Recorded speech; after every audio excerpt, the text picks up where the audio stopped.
L'aliénisme est une escroquerie, ça en a tout le temps été une.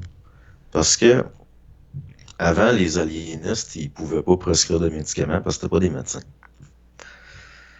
Puis on a décidé d'en faire des médecins, surtout à partir des années 50, quand il a commencé à avoir des molécules payantes qui influençaient le psychique.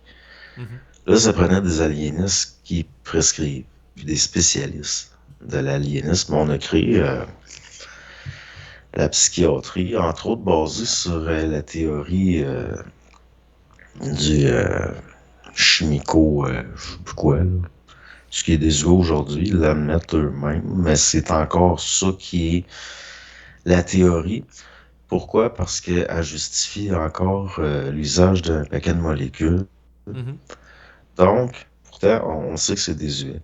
Parce que le biochimique dans ton cerveau va influencer ton humeur, par exemple. Oui.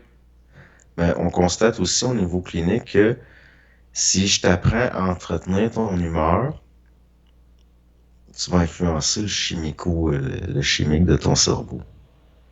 La façon que tu penses, les chaînes de pensée que tu as, puis l'instruction que tu as, puis la façon de te gérer Mhm. va influencer la chimie de ton cerveau. Oui, la sécrétion d'hormones, que ce soit la dopamine, l'ocytocine, le cortisol, ainsi de suite. Fait que est-ce que c'est le chimique qui crée l'humeur ou si c'est l'humeur qui crée le chimique? La poule ou Il l'œuf? est... C'est parce que ça va bien plus loin que ça, puis c'est bien plus subtil que ça. Mais leur théorie, comme le docteur Mayo, lui, il était vraiment dans cette théorie-là, là, moléculaire, chimique. Ben, c'est désuet, puis c'est dépassé, puis Mais c'est ce qui permet au complexe pharmaceutique d'engranger des millions, voire des milliards, en renouvelant des ouais. prescriptions, lui donner des doses de cheval d'antipsychotiques à des Mais patients. lui, il était partisan de ça comme on est partisan d'une religion. C'est ça, lui était fort sur les mégadoses.